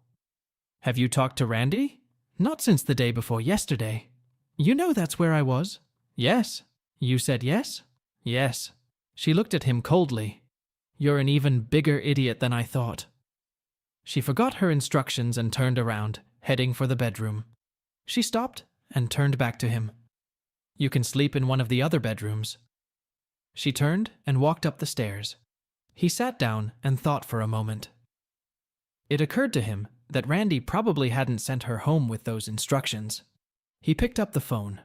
"Randy, are you asleep?" "No. Why aren't you and Pat home yet?" "Oh yeah, she's here." He told him about the exchange and her announcement. The phone was silent. "Don't do anything. I'll see you tomorrow afternoon, right?" "Yes." "Good." At lunchtime, Brett left and headed to the small bar where they usually hung out. It seemed dingy and cramped. It wasn't as fun as it seemed back then. Soon Randy walked in there. They ordered hamburgers and beers. "Brett, Pat doesn't respect you. She doesn't respect anyone at all. I suspect that deep down, she doesn't respect herself either. You need to get a grip and make her respect you before you do anything else." "How the hell am I supposed to do that?" Randy told him about how he had dealt with her attitude. Brett was shocked. "You slapped her?" "Yes, I slapped her." "She didn't crack and pounce on you?" "She became as docile as a kitten." Brett shook his head. "I can't believe it." "Well, part of it has to do with your attitude too. You need to look at things differently." "How's that?" "First, you must behave with her from a position of strength. You must expect her to listen to you, respect you, and obey you. You must exude a confidence that says, 'I am in charge,' and that you expect everyone else to respect that." "I'm not sure I understand how to do that." "You do this every day on the job. I've seen how you communicate with your employees and contractors. They have no problem understanding who the boss is and what you expect from them. That's the other thing. They work for me." "Bullshit. Would you let someone else treat you the way you let Pat treat you?" "No, I guess not." "What makes her different?" "She's my wife." "So, does being married mean you have to be a doormat? Does that mean you should expect less respect?" Brett hesitated for a moment. "I guess not. I just don't know how to do it with her." "That's why you're going to school on Saturday night?" "What?" "You'll go to Randy University, a special school, and get your master's degree. Let's go. We have some shopping to do." Before the day was over, Brett had acquired a whole new closet. He also had a pair of thick black leather combat gloves and a spandex hood that fit snugly over his head but completely concealed his features. Before they parted, Randy gave him one last admonition. You know where to be at 7:30. You will meet Cherry there and she will take you to the party. She will explain everything you need to know and be your guide. She has a lot of experience, and I have already discussed this situation with her. If you have any questions, follow Cherry's directions. Put on your new clothes, take gloves, and a mask. You'll be there, won't you? Oh yes, and Pat too. Brett's eyes widened. Won't she recognize me? Only if you end up near her and she hears you. That's why I told Cherry to keep you on the periphery wherever I am. She'll keep you close enough that you can see and hear, but you have to blend in with the crowd. There will be more men dressed just like you. You'll all look like Pat. Just don't talk. If you need to talk to Cherry, step back and do it quietly. Okay, I hope you know what you're doing. Trust me, I want to. On Saturday around 11 a.m., Pat walked in and looked at him sitting at his desk. I'm going to Randy's house so your friend can teach me some more. He stared at her, saying nothing. She looked at him mockingly. When he heard her car drive away, he picked up the phone and dialed the number. She's on her way. He tossed the phone on the table and went back to watching the baseball game on the small TV in the breakfast area. She arrived about 45 minutes later. She didn't hesitate at the door. He was sitting in the living room reading a book. She watched as he set it aside, carefully marking his place. Come on, we have shopping to do. This time they took the Honda. He drove it as skillfully as the Bugatti and was soon parked in front of a small boutique. Let's go. She followed him inside and found herself in an eclectic collection of antique clothing, leather goods, and contemporary pieces. Donna, are you here? I'll be right there. Pat watched the door from the back of the store, and a rather plump young woman with purple hair came out of there. She had piercings in her lips, eyebrows, and several piercings in each ear. She walked over and gave Randy a hug, then looked at Pat. Is that her? Yes. The younger woman looked her over from head to toe. Leather or cloth? Skin. Under the bust or over the bust? He looked at Pat. Over. Garters? 8. Panties? No. Shoes? We're going to pick them out now. What else? A collar and a pair of black steel handcuffs. Pat listened. She had no idea what they were discussing. Then the woman took her hand. Come on, honey. Let's try something on. Pat circled the store with her eyes. They were at the entrance behind a huge sheet of glass. Anyone could look inside. Pat, let's get started already. Her eyes pleaded with him. His face was impassive. She started slowly. Donna returned with a leather corset. She showed it to Randy, and he nodded. Put your hands up, sweetheart. Pat raised her arms above her head. The woman put the corset on her from behind, then reached in front of Pat and began to fasten the long row of metal hooks covering the piece. The woman put her hands on Pat's shoulders and led him over to a pole supporting the roof of the store. Hold on to that pipe. Hold on tight, because I'm going to pull really hard. Pat felt Donna begin to tug on the laces. The corset was getting tighter and tighter. It was getting harder and harder to take a deep breath. She felt like her insides were shrinking. Finally, the tightening was over, and the woman gasped and exclaimed, Done! Randy, what do you think? Randy looked at Pat from several angles. I think it's going to be beautiful. The woman touched Pat's shoulder and invited her to follow. As they walked through the store, Pat had time to look at herself in the mirror. The black leather corset cut off at least 3 inches from her waist. It made her already stunning figure even more impressive. At the rack on the wall, the woman stopped and looked at Randy. Mesh, nylon, or silk? Silk. She smiled. Only the best, right? Stitches or no stitches? Stitches. Cuban heels or blocked heels? Cuban. The woman opened the package. Pat watched Donna carefully roll up the stocking. Lift your leg. Pat lifted her leg. The feel of the silk running up her leg was almost soothing. Pat watched mesmerized as the woman expertly rolled up the stocking and trimmed the seam until it was perfectly even. Donna fastened the 4 garters, adjusting them so that the stocking was smooth and taut. Pat's other leg moved just as quickly. Donna turned to Randy again. Shoes. How high? Randy looked at Pat. 6 inches. Donna raised her eyebrows in surprise. Open toe or closed toe? Open. Ankle straps? Yes, if you have them. Donna nodded and disappeared into the back of the store. She returned with a box. Pat watched in silence as Donna took out a pair of black patent leather open-toed shoes. The heel was 6 inches. The insole of the shoes was extreme. Lift your leg. Pat lifted her foot and felt the shoe slip on, and then the straps tighten. She lowered her foot and gasped. The very high heel meant she would be walking almost on tiptoe. She heard Donna again. The other foot. When Pat lifted her other foot, she had to shift her weight to the one in the shoe. She had to reach over to the counter to steady herself. The other shoe was on. Donna stood up and examined Pat from head to toe. Pat stood, staggering. Her calves began to complain almost immediately. She had to jut her ass out and roll her shoulders back. Randy smiled. "You're doing a good job, Donna." "Thank you. Now for the other stuff." She gathered up everything he asked for and put it in the bag.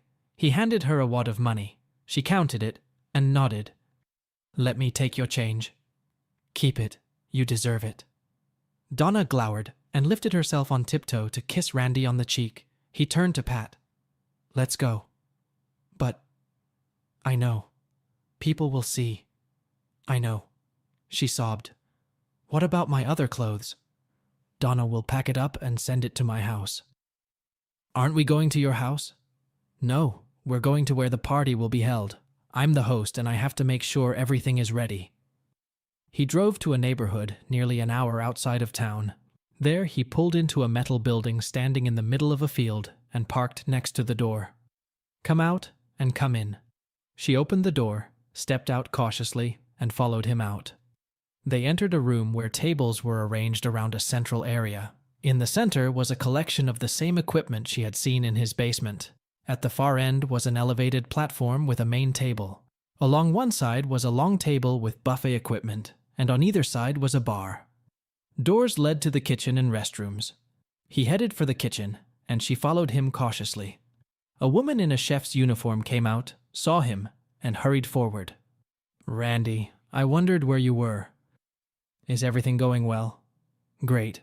The only thing we're missing is people." "Great. I can always count on you." He turned to Pat. "Lenore, it's Pat." "Hi, Pat." Pat looked at him. "You may answer." "Hi, Lenore." Sherry looked at him. "She's well trained. Not as well trained as you think." Sherry looked at her again and hurried into the kitchen.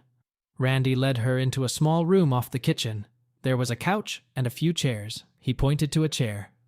"Sit down." She sat up, trying to stay upright. He left without saying anything. Pat, left to herself, found herself confused again. He treats me like a thing. No one's ever done that before. I should be kicking off these damn heels and running for help. Why am I letting him do this? He has a video, but I can live with that. I could always claim he seduced me or drugged me, but I don't. I keep coming back. She squirmed in the hard wooden chair. "Oh my God! I don't even know what he's up to." Randy walked around the room and examined every detail of every table and every piece of equipment until he was satisfied. He looked at his watch and dialed a number. "Cherry. Has he arrived yet?" "When he does, call me just before he leaves." "Good." How the hell did this? Chapter 3. Brett drove slowly through an unfamiliar part of town. Finally, he saw a number on a building and pulled into the parking lot. He was dressed the same as Randy. Dark pants and shoes, a black button-down shirt, and a black sport coat. Gloves and a hoodie were in his pocket. As he got out of the car, a petite woman a little younger than him came out of the door, closed it, and smiled at him. "Brett?" "Yes." "Cherry?" "It's me. Come on. I'll drive. I know the way." He nodded. She turned to the car parked a little farther down the street. It was a brand new Dodge Charger Hemi. He was impressed. Before starting the car, she dialed her cell phone number. She spoke only a few words. "We're on our way." She brought this monstrous automobile to life. It rattled, and she drove it to its limits. Despite her small stature, she handled the car like a professional. "Randy said I should tell you about how it will work and what to expect." "Yes." "It's set up like this. You're the dominant, and I'm your subordinate for the night." He looked at her. I have no idea what that means. Don't worry, follow my directions, and everything will be fine. Randy wants you to watch him and how he behaves, reacts, and interacts with people. Pay attention. Randy is a master of his craft. There is no one better than him. You can also observe the other dominants. For the most part, they will be dressed the same way you are. They will act just like Randy, but when you finally start to see the difference between him and them, you will understand. Since I'm your subordinate for the evening, I'll be right next to you. We'll have a little rope, never let it go. Why? With few exceptions, a man who lowers his submissive is essentially telling everyone that she has disobeyed or frustrated him to the extreme. In extreme cases, he strips her of all her rights and she becomes a free submissive. Is that a bad thing? She glanced at him out of the corner of her eye. It can be a terrible emotional experience for a submissive. No good submissive ever wants to disappoint his master. Being released immediately is like a curse. No real master will ever want to own her again. He furrowed his brow in thought. It's a whole different world I'm about to enter. Better be on your guard. What if I have to go to the bathroom? She turned to him and grinned. Then I'm coming with you. His eyes widened.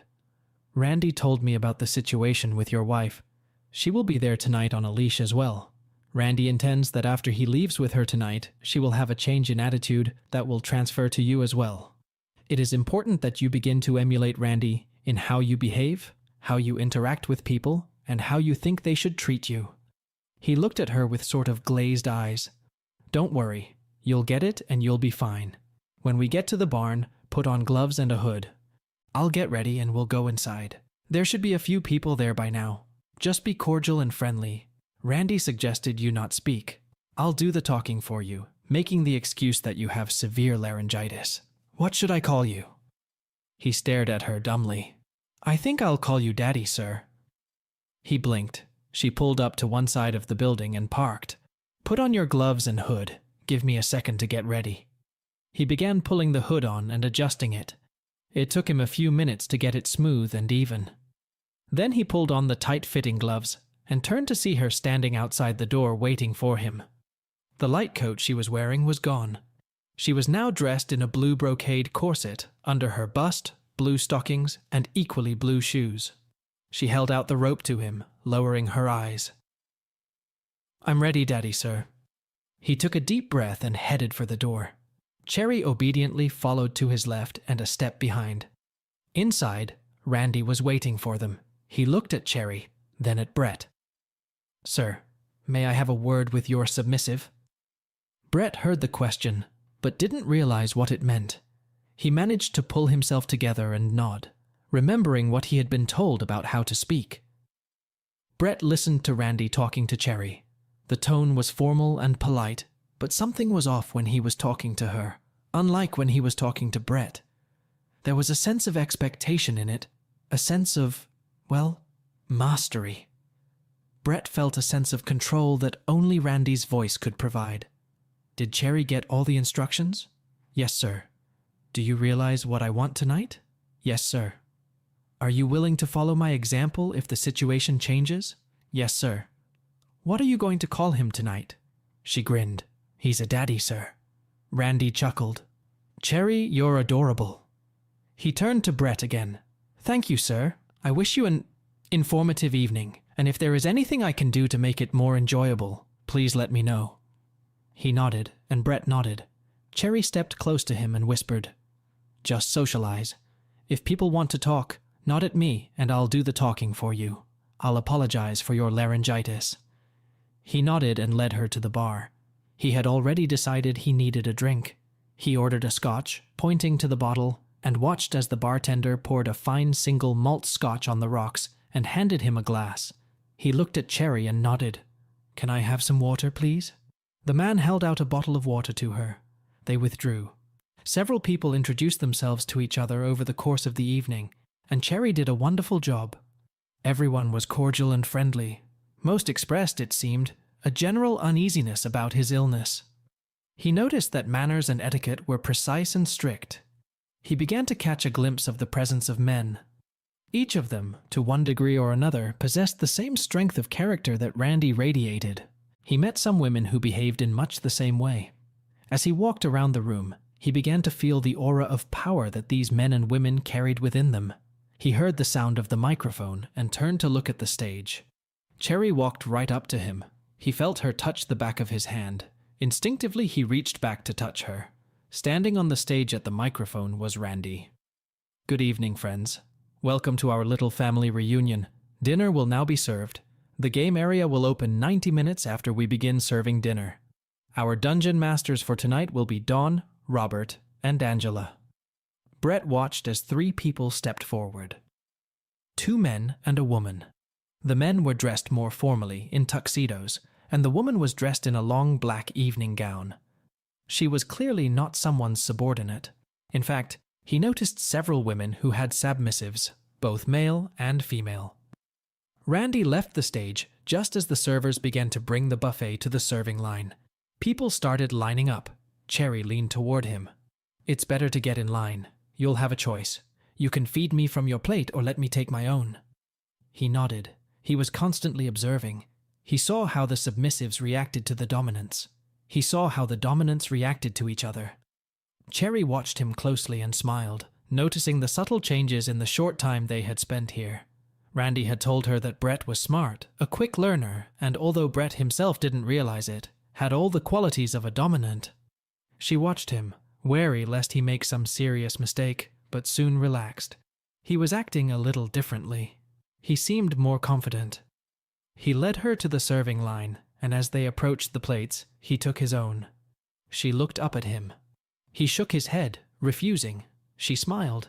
He piled food on his plate and led them to a table at the back of the room, away from the main table. Randy appeared from the side door, leading a woman on a leash. Brett realized it was Pat. He wished they weren't so far away. It looked like she was handcuffed. Randy led Pat to an elevated platform, and she stepped carefully over the threshold in extreme shoes. Randy sat down, and Brett saw Pat disappear behind the desk. Brett pushed his chair away from the table and noticed that there were only 4 chairs at tables that normally seated 8 people. The answer to that question came when Cherry repeated the action. It wasn't long before 3 other couples joined them. It was awkwardly silent. He made a quick decision and spoke hoarsely before Cherry could speak. "Thank you, Pet. My throat feels better. I think I'll be able to talk a little." She stared at him wide-eyed as he started talking to the others. The transformation was barely noticeable, but Cherry noticed it. He was carrying on a pleasant, albeit hoarse conversation. Topics ranged from sports to business. Brett was somewhat surprised that the dinner conversation was the same as at any other dinner party, until the woman seated to his left turned to Cherry. "How did you meet little Cherry? Everyone here is wondering how she ended up with you after the last party." Cherry held her breath. Brett took a sip of water from his glass. "We were introduced by a mutual friend. There seemed to be a connection between us. My friend noticed this and invited me to attend tonight, and Cherry agreed to keep me company." "Oh, so they're not permanent?" Cherry, eyes wide and not realizing what was about to happen, shifted her gaze from the woman to Brett. "That, I think, has yet to be decided. Suffice it to say, she would be a great addition to any family. Couldn't agree more. So do half the dominants in this room. Most of them have tried to lure her in at one time or another, but she seems determined to remain free." Cherry finally sighed as the conversation turned to other topics. Brett continued to feed her dishes from his plate until she felt satisfied. At one point, he leaned over and brushed a small flake of dough off her chin with the corner of his napkin. She looked up at him and saw something in his eyes. She suppressed a sigh. He immediately lowered his head to hide his gaze from her. When the meal was over, people began to gravitate toward the game area. Brett saw Randy get up and take the microphone. "Dungeon masters and mistresses, the play area is open." Brett watched with interest as groups of people formed around the various stations. At one point, the crowd parted for a moment, and he caught a glimpse of an interesting scene. He immediately stood up and pulled on the leash. "Let's go." She stood looking at him, concern written all over her face. He walked over to the play area and joined the group, watching the scene. Cherry was watching Brett. Because of the hood covering his face, it was hard to make out his expression or reaction. Brett stepped aside, and Cherry followed him. He walked slowly, looking at the various scenes, but as Cherry noticed, He was watching the people more than the game. Cherry walked over to him and quietly explained how it all worked. He nodded and watched. Brett watched. When he finished, the woman seemed to be in some sort of daze. He looked at Cherry. She snuggled up to him. She's in the subzone. The endorphin levels in her blood are off the charts. Just as Cherry had predicted, the man let the woman go. Brett paid particular attention as the man walked her to a table near the edge of the play area, sat her down, and pulled her to him. She pressed herself against him, and he began to talk to her. Brett saw her smile. At that moment, the crowd seemed to part. Brett saw Randy leading Pat down the center of the playground. Brett stepped behind the other people and pulled Cherry behind him. He watched Pat walk past. The extreme corset was beautiful, and the way she walked was almost obscene. In the center of the court, Randy stopped. "It's Pat. She's an arrogant, bratty fool." Her own words. She cheated on her husband and treated him with disrespect at every turn. Tonight, I ask you, my friends, to help change her attitude. Show her how decent people should treat each other. If any of you would be so kind as to help me prepare her. Several people helped Randy. There she is, friends. Teach her well. Randy walked over to Brett and Cherry, who were standing in the distance, and turned to look. The crowd buzzed around for a bit, and then a man stepped forward and opened this marathon of instruction. Brett watched almost with horror. He spoke softly to her, gently touching her tear-stained cheeks, and then kissed her forehead. For a moment, Brett was confused. Brett pulled Cherry by the arm and placed her in front of him. She was petite and couldn't see well, so he placed her in front of him. His hands rested on her waist. She lifted her head and looked up at Brett's face. His gaze was fixed intently on the stage. She leaned back slightly and felt his hands tighten around her waist. Pat, who was having trouble breathing in her corset in this position, listened to what Randy was saying. She didn't fully understand what was about to happen. Her mind was racing with fragmentary thoughts. Fuck. Oh shit. What's going on? How I got into this? Why didn't I leave when... Brett leaned in close to Cherie's ear. What are they telling her? They teach her what it means to be both loved and owned. There is comfort and happiness in both of them. Together you can find bliss. Each of them has something different to tell her. How to be happy while serving, how to be respectful, how to bring joy to herself and others. But most importantly, they show her that, despite what she may think, she is loved, cared for, and protected. He leaned toward her and spoke softly. Do you have that in your life? She lowered her eyes to the floor and answered quietly. Not yet, Papa, sir. Someday I hope to be cherished and owned by me. I felt like you had a lot of opportunities. Not the ones I wanted. Submissives always have a choice of who to serve and when. Brett straightened up and turned his attention back to Pat. Cherry felt him move and sighed, then realized that his hands were now on her shoulders and he was pulling her against him. The other man was kneeling by Pat's face, wiping the snot that dangled from her nose with a handkerchief. He spoke softly, almost cooing in her ear. Oh, God, please let this be over. What's he saying? Am I loved? What does he mean? Someone beats me to death and then says he loves me? Damn it. This is a nightmare. How can he be so gentle? Brett turned his attention to Pat, watching as the man and woman brought her to the point of agony and then gently and tenderly expressed their concern and understanding for her. Cherry had long since stopped paying attention to what was happening. She restrained herself by closing her eyes and leaning back against him for support. When the dominants were almost finished, Randy leaned over to Brett and spoke in a whisper. Your turn. Brett raised his head and looked at Randy. Randy nodded and looked toward Pat. Brett stepped forward. One of the dungeon masters started to step forward. Randy shook his head, ordering him to stop. It was as if Brett was possessed. Every frustration, every insult, every taunt that Pat had ever spewed at him seemed to burst out. Cherry reached out and touched his arm. He felt like he'd been electrocuted. He looked down and realized. Cherry, placing her hand on his arm, nodded. He stopped and walked Cherry over to Pat's head. He knelt down and touched her face with his gloved hand. He spoke to her, and recognition flashed across her face. Please, somebody help me, please. I can't do this. She knew there would be a moment of respite when another voice filled her ears with platitudes of care and tenderness. She was confused. She was tormented by her inability to separate the pain from the touch and the words.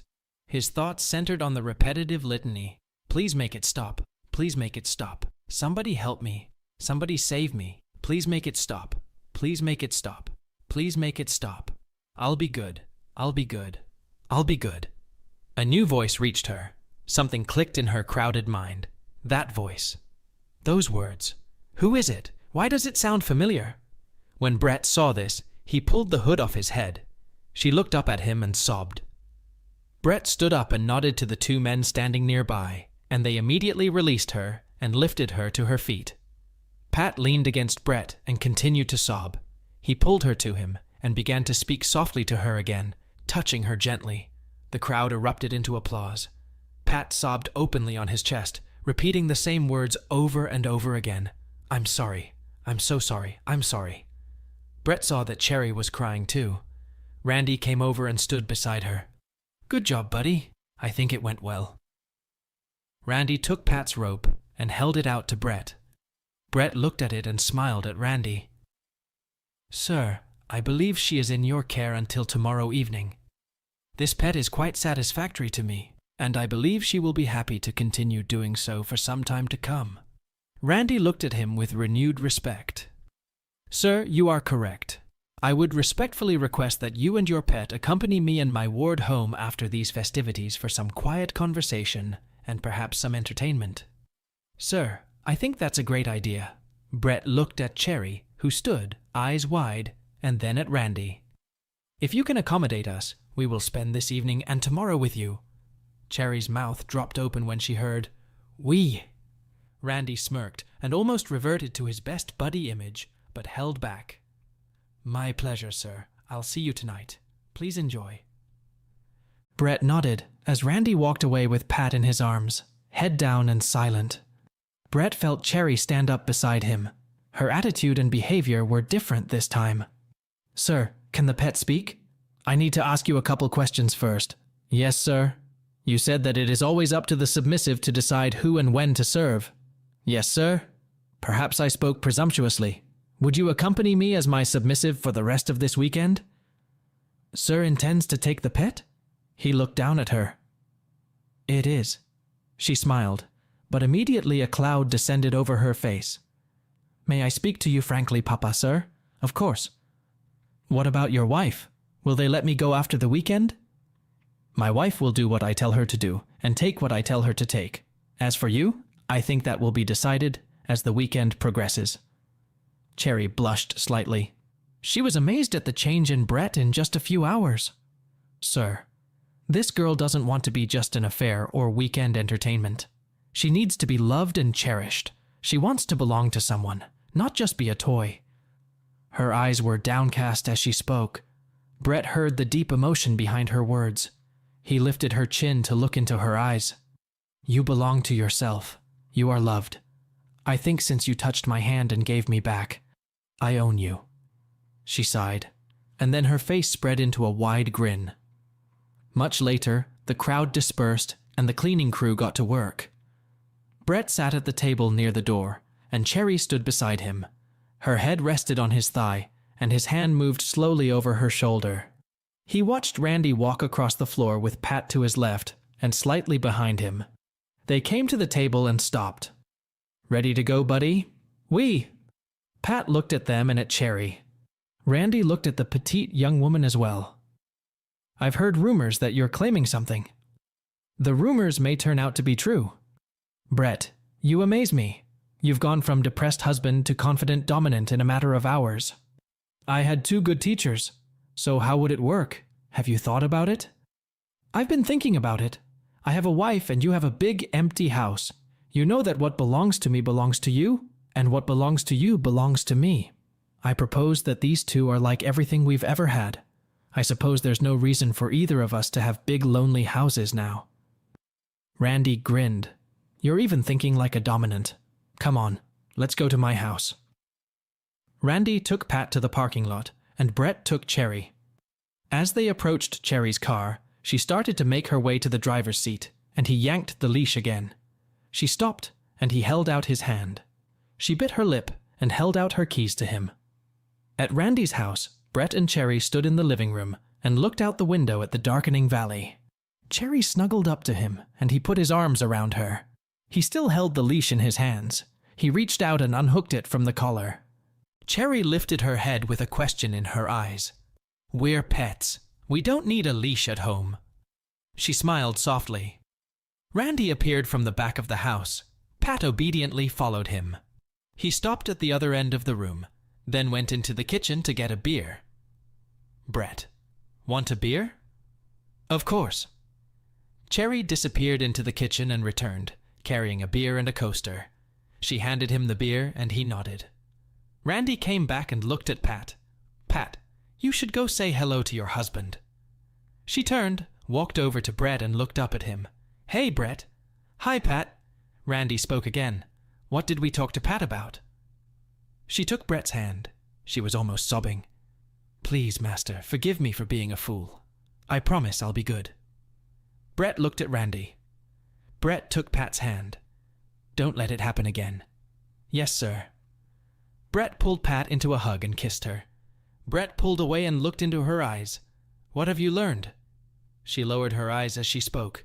"Sir, I realized that I've always wanted to be respected. Before Randy, no man had ever demanded that of me. It took me a while to finally realize that." Her eyes rose to his. "When I saw your face next to mine, all I could think about was how much I hope you'll be like that. I want you to be like that. I want to respect you." "Good girl. Randy has taught us both a lot. I think our world is going to be a whole different place now." Pat smiled. Brett looked at Cherry, who was nibbling on her lower lip. He could see the worry on her face. "Pat, this is Cherry. I have a claim on her. She agrees, but since I now know that the decision always rests with the submissives, I have to ask you, are you willing to serve me and accept her into our relationship?" Brett talked to Cherry too. "Cherry, you also need to realize that Brett and I are closer than brothers. What belongs to me belongs to him, and vice versa. Are you ready to accept his ownership and be paired with Pat?" Cherry moved toward Pat, who was still snuggled in Brett's arms. Pat wrapped her arms around Cherry's waist and pulled her to her. Cherry felt as if she were glowing with a new light. "Dad, sir, I can't imagine a more ideal situation." Randy stepped forward. "Pat, why don't you and Cherry go to the pool and get to know each other better? I think you'll spend a lot of time together." Pat looked at Cherry, and holding hands like schoolgirls, they went to the pool. Randy went to the window next to Brett and looked out at the dark valley. "Brett, even I'm amazed. I knew deep down you could be a good dominant, but I had no idea how quickly you would transform. That little arrangement you just described didn't even cross my mind, even though we shared everything else we've ever owned." "Yeah, I don't think it's much different." "No, what's mine is yours, and what's yours is mine." Brett looked at Randy with a wide grin. "Can I borrow a Bugatti for next weekend?" Randy looked at him, and they both laughed. And so we come to the denouement of our story. What does the ending hide? It turns out that the world our heroes have plunged into is full of hidden rules and unexpected twists. Brett, from an ordinary family man, turns into a confident and charismatic leader. Pat, after the trials he has experienced, gains new strength and confidence. And Randy appears as an experienced mentor who skillfully manipulates reality. We have witnessed not just a story about dominance and submission, but about deep psychological transformations. Each of the heroes has gone their own way, faced limitations and fears, but ultimately found their place in this unusual world. The ending leaves us with a sense of satisfaction and reflection. It shows that even in the most unusual circumstances, a person can find their happiness and gain inner freedom. This story is not just fiction. It makes us think about the boundaries of what is permitted, about the nature of power and submission, about what is hidden behind the facade of everyday life. I hope this story has stirred up a storm of emotions in you and made you think about many things. Share your impressions in the comments, discuss with friends, and don't forget to subscribe to our channel for new exciting stories. Epilogue. Life goes on. Brett and Pat build new relationships based on mutual respect and understanding. Randy remains in the shadows, observes, and, perhaps, prepares for new experiments. And the world they plunged into continues to exist, hidden from the eyes of ordinary people. This is just one of the stories, one of the tips of the iceberg.